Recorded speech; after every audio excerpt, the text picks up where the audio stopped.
today unable to get their own independence. So if the global community of nations, the UNO, the Security Council, the influential and powerful nations, they are unable to provide them their lawful right and globally recognized right, they will not provide them this thing, then we can't expect that the some youngster who are jobless, who has become, you can say, moralless, who have become defiant, who have become disobedient of their parents, who are frustrated because of many social reasons, many psychological reasons, maybe many political reasons, maybe their own criminal reasons. One way or the other, they have, from out of frustration, they have become criminals. When they will come out, they will just fight right or wrong on the name of that issue. So we have to address those issues and to try to create an atmosphere of honesty, an atmosphere of balanced attitude, an atmosphere of justice. This is, I think, the only way to eliminate the terrorism from our society.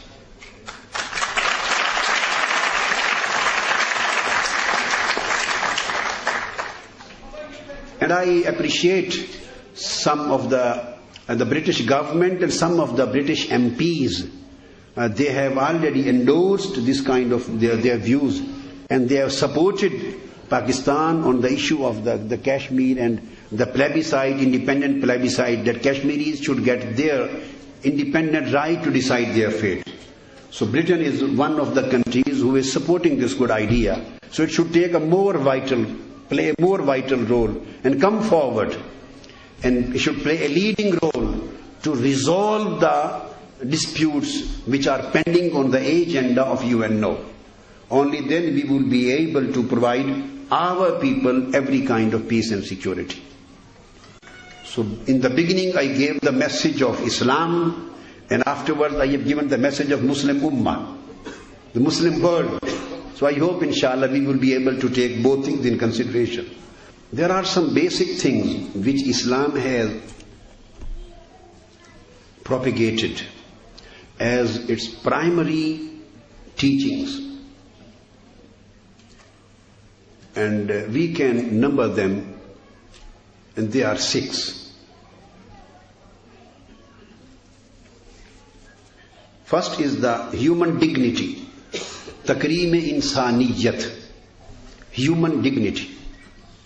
Second is equality, human equality, musawat-e-insani. Third is liberty and freedom, that is human liberty, azadi. Fourth is brotherhood, that is ukhuwat or muakhat. Fifth is adl, that is justice. And sixth is rawadari and ihsan, that is tolerance and benevolence. These are the 6 basic values which Islamic morality, and the whole moral theme of Islamic morality and Islamic ethics is based on these basic values. It is stated in Holy Quran, 4. It is stated, I quote a verse from Quran, A'udhu billahi minash shaitanir rajim, wa'budullaha wa la tushriku bihi shay'a wa bil walidayni ihsana wa bidhil qurba wal yatama wal masakin wal jari dhil qurba wal jaril junub والصاحب بالجنب وابن السبيل وما ملكت أيمانكم إن الله لا يحب من كان مختالا فخورا. Almighty Allah says, in this Quranic one verse, 10 rights have been mentioned. One verse, 10 rights have been mentioned.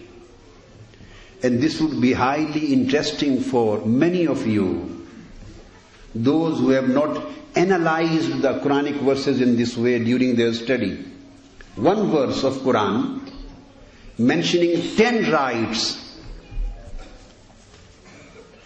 Only one right is religious, and 9 rights out of 10 are civil and social.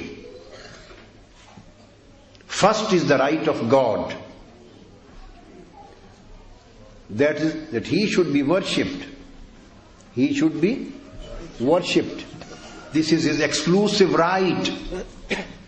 And rest of the 9 rights are related to human beings. It is stated that He should be worshipped exclusively, and there should be no partner with Him. Now, number 2, you should be benevolent, you should be kind, you should be compassionate, you should be merciful, you should be generous. To whom? Firstly, to your parents. Number 2, to your close relationship, your relatives. Wal yatama, to the orphans of the society. Wal masakin, to the poor and deprived community of your society. Those who have been deprived of the earnings or the resources, and the poor in any way. 5th is your close neighbor, your next door neighbor. Then the one who is your neighbor but he is unknown to you, unknown neighbor. He just bought a house in your vicinity and you don't know him. Still he lives in your locality. So he has also been mentioned in the list.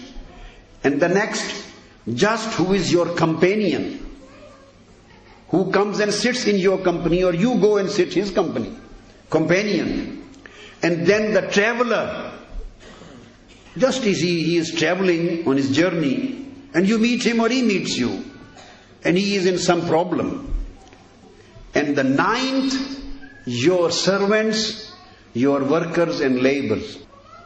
Your servants and your workers. Those who work for you and those who work under you. These are the 9 categories of people who have been specifically and expressly and positively mentioned in this Quranic verse.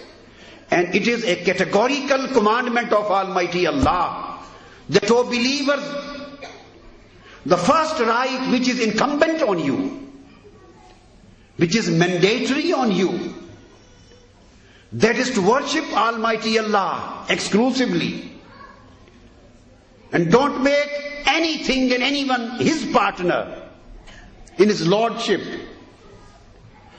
And when you have believed in his oneness, in his unity, when you have become a true believers and his worshippers through his prophet and messenger, and then there are 9 rights to be fulfilled by you in order to become my beloved mu'min believer, in order to become my friend, in order to become one of the blessed people, in order to become one of those who are entitled to the gardens of paradise, in order to enter into the community of those who are the people who are getting the nearness of Almighty Allah.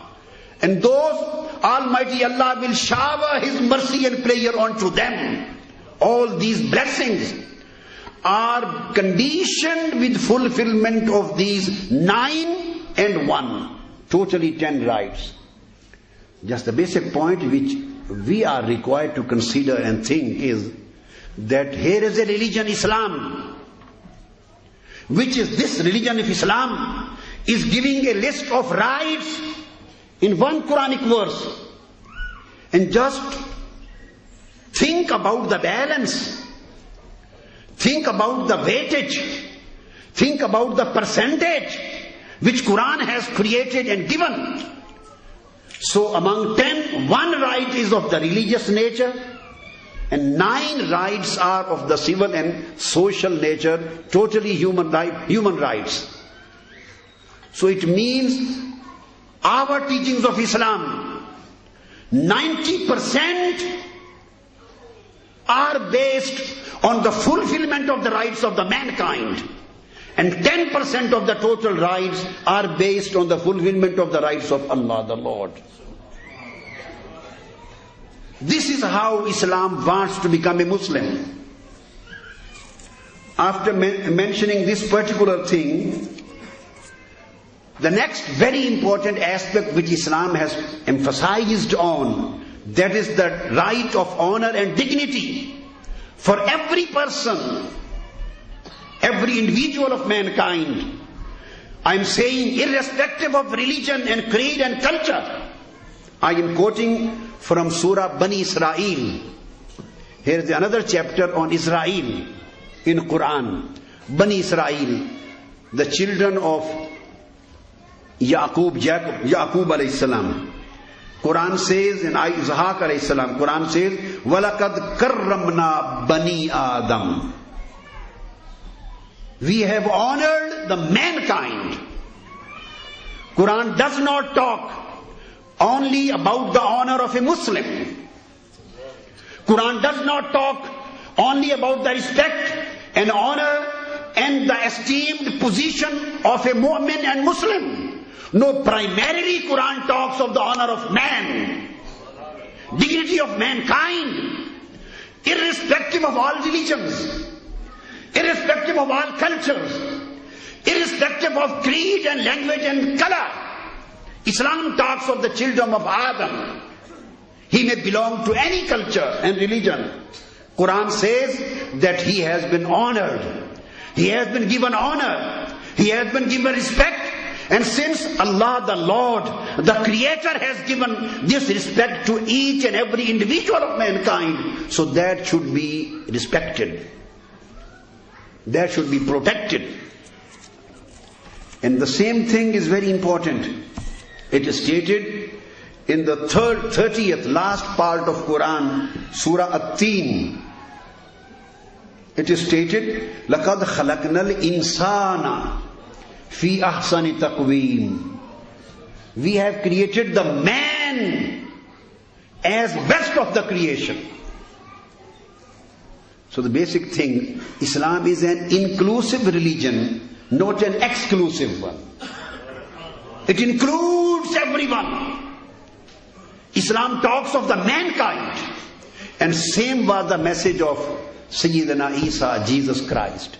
And same was the message of Sayyidina Musa, Moses. Same was the message of Ibrahim. Same was the message of Ishaq. Same was the message of Ismail. Same was the message of Yaqub. Same was the message of Yusuf. And same was the message of all Dawood and Sulaiman. All prophets.